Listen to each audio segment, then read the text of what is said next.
Bonjour à tous, et oui, vous avez reconnu, c'est le Père-Lachaise. Comme je vous ai dit, c'est un grand cimetière, un des plus importants de Paris Intramuros. Donc je remercie tous ceux qui ont vu ma dernière précédente vidéo sur le Père-Lachaise. J'ai plus de 2300 vues. Mais là, on va continuer la visite. Je vais voir encore d'autres personnalités qui sont enterrées dans le Père-Lachaise, et après je sortirai du Père-Lachaise pour aller sur le boulevard Charonne. Pas boulevard Charonne, sur la rue Charonne.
À la tombe de Jacques Louis David, donc peintre français du fin du 18e, début du 19e, et surtout peintre de Napoléon.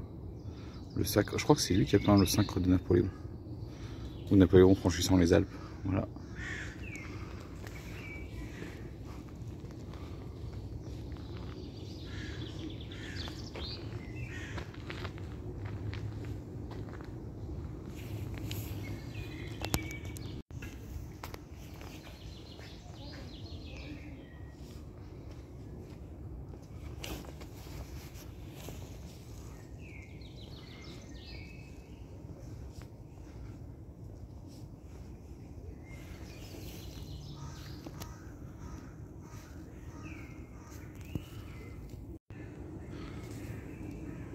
Donc voilà la tombe de Théodore Géricault avec sa célèbre peinture ici.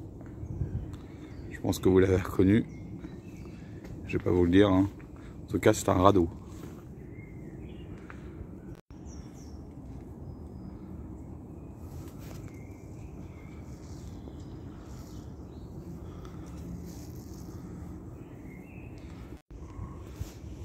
Voilà la tombe du Mime Marceau, de son nom, Marcel Marceau.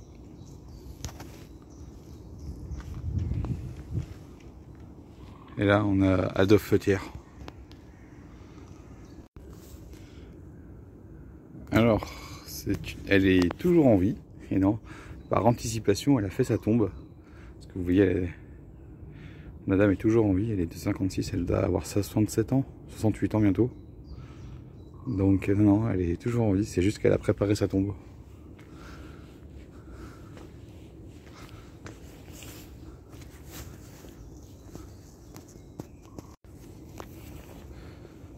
C'est comme moi, hein.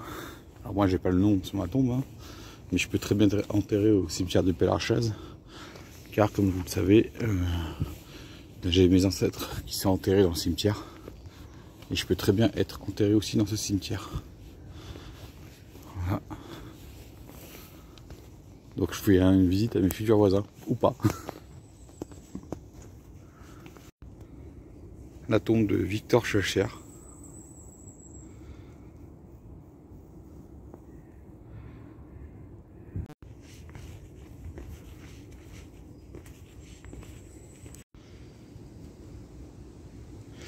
Et à côté, on a Tiki-Hogado.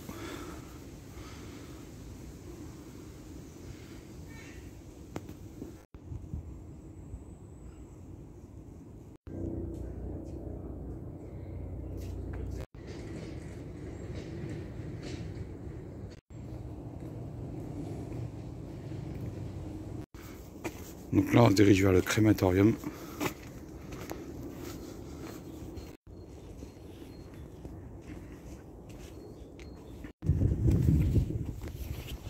Voilà, on va tomber sur Michel Legrand. Et aussi sur la tombe de... Ça, c'est Michel Legrand. Voilà. Et sur la tombe de Yves Montand et de Simone Signoret.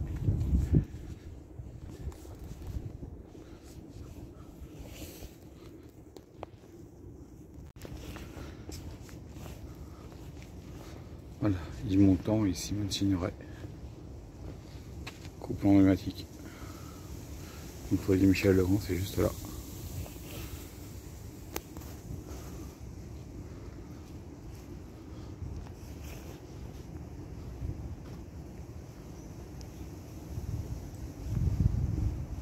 Vous voyez, on a certaines tombes, on a le graphisme, on va dire, je sais pas si c'est germanique ou un truc comme ça, gothique plutôt, je sais plus comment, quel style de c'est fait.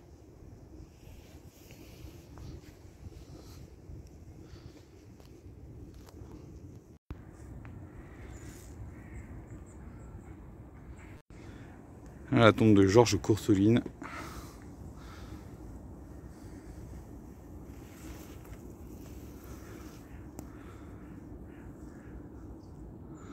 Et par là-bas, je vais aller voir la tombe de Oscar Wilde.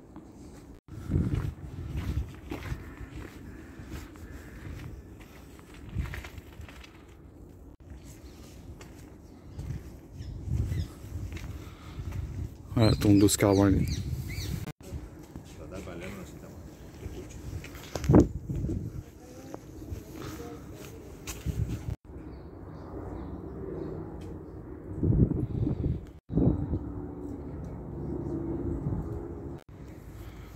Voilà, je viens de traverser depuis la porte d'entrée principale du cimetière de Père-Lachaise. Je viens de tout traverser Père-Lachaise et maintenant je vais reprendre donc l'avenue circulaire et terminer par le mur des Fédérés et les quelques tombes qui sont présentes tout autour.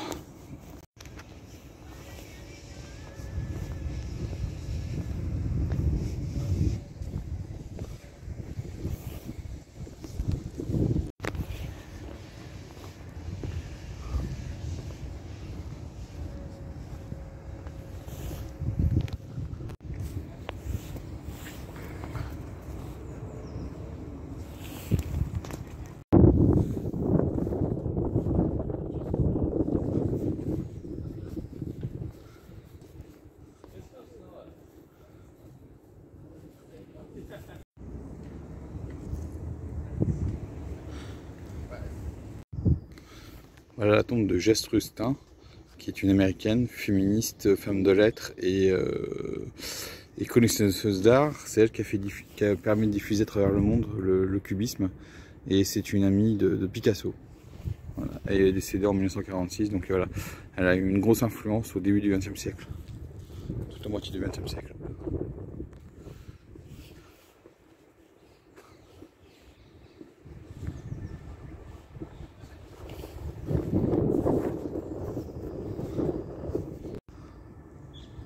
Donc héros national arménien, le général Antranik. Donc ça c'est sa tombe, mais sa dépouille a été déplacée ensuite en Arménie en 2000. Donc il reste son ancienne sépulture.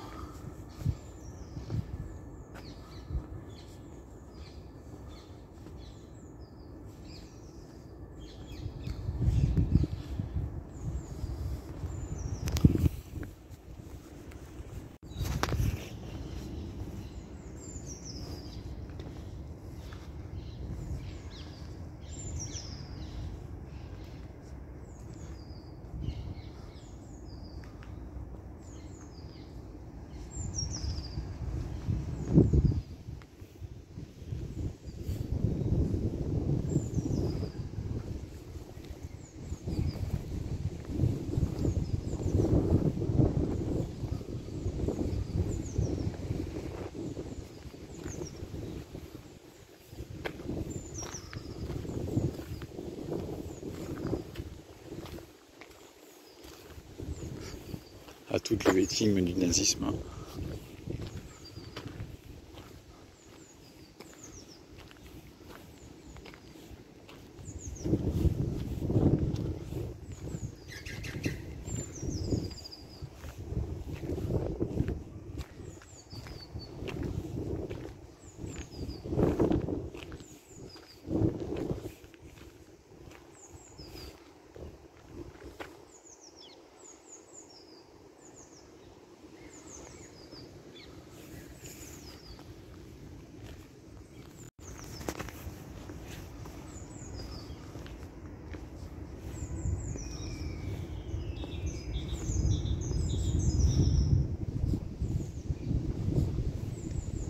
Là, on a Henri Barbuse, on a Paul Vaillant Couturier, on a Pierre Sémard.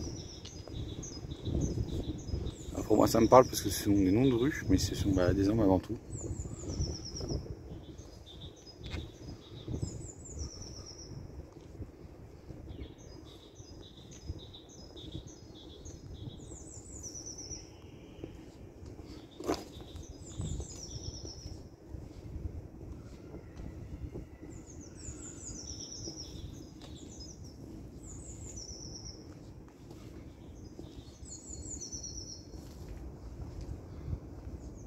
Paul Éluard, Maurice Thorez, Croizat, Antoine Croizat, fameux ministre du Travail. Si vous avez toutes les avancées liées au travail, c'est Antoine Croizat. Donc Paul Éluard, Maurice Thorez.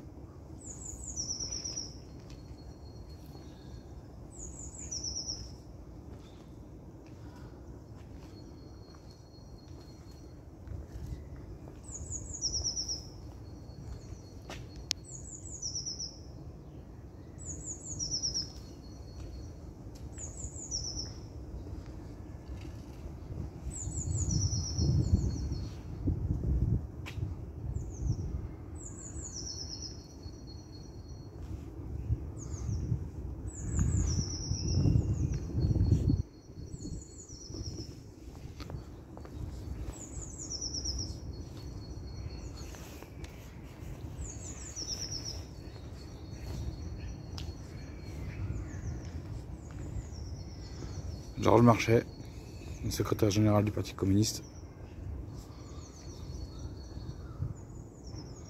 Mais il repose au cimetière de Champigny. C'est juste pour rendre hommage.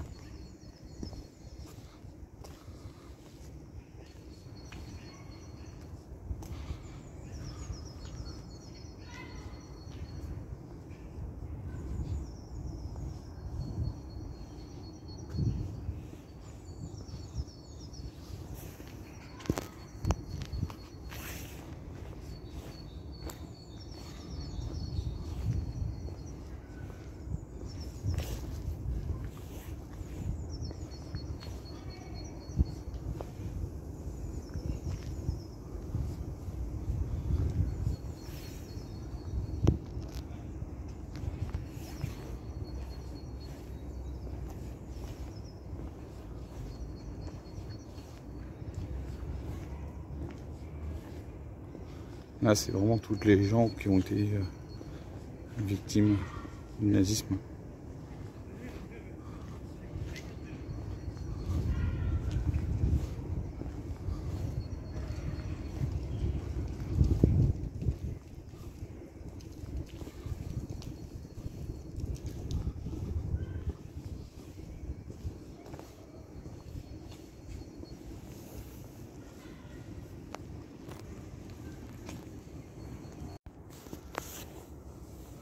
Ça c'est Paul Brousse, 8 heures de jante, et à côté on a donc la tombe de Paul Lafargue et de Laura Lafargue, née Marx, Laura Marx. Paul Lafargue étant le gendre de Karl Marx.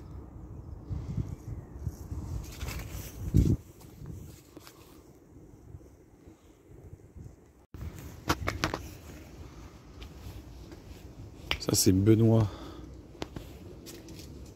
Malon Et là on a Jean-Baptiste Clément, l'auteur de Le Temps des Cerises.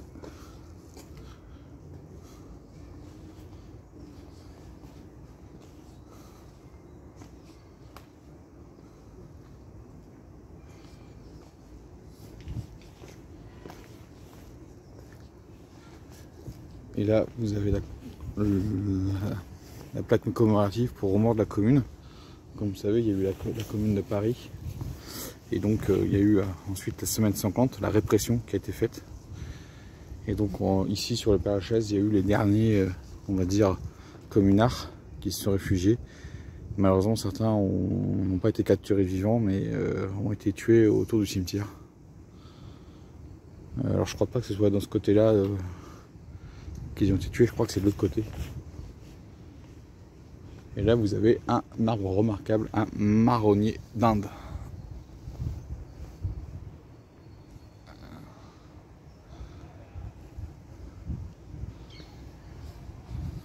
Voilà. Commune de Paris, où mes ancêtres y étaient.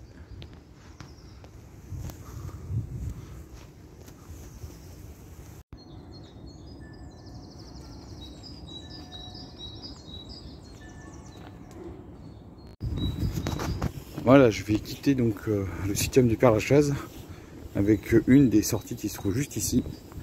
Et je vais rejoindre donc la rue de Charonne, puis ensuite le marché de Charonne.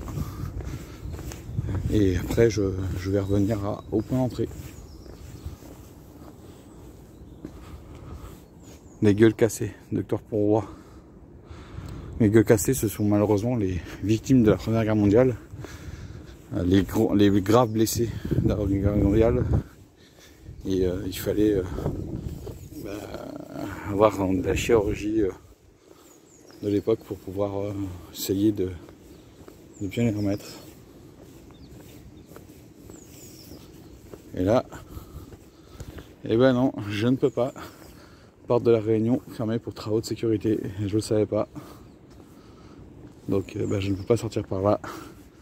Donc on va continuer la visite du Père-Lachaise. On va revenir par l'entrée principale. Et tout ce que je vous ai dit précédemment, on le verra peut-être pour une prochaine fois.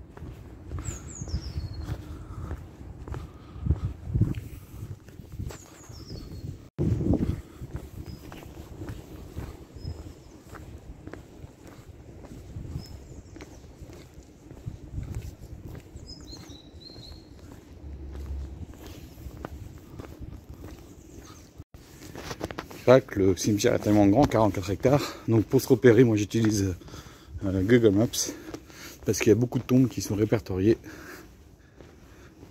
mais pas toutes. Donc c'est bien d'avoir un petit guide ou quelque chose pour bien savoir sur certaines tombes si on veut voir certaines personnalités. Là tout à l'heure j'ai essayé de trouver une personnalité, je ne l'ai pas trouvée, donc je verrai autrement.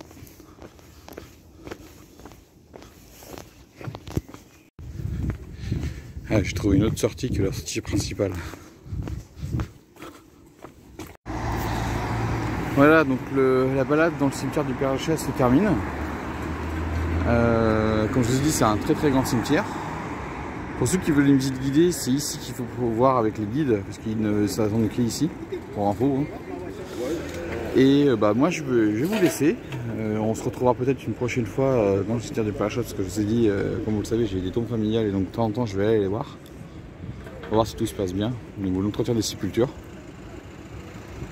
Et moi je vous dis ciao et à la prochaine. Et ma famille vit dans le quartier.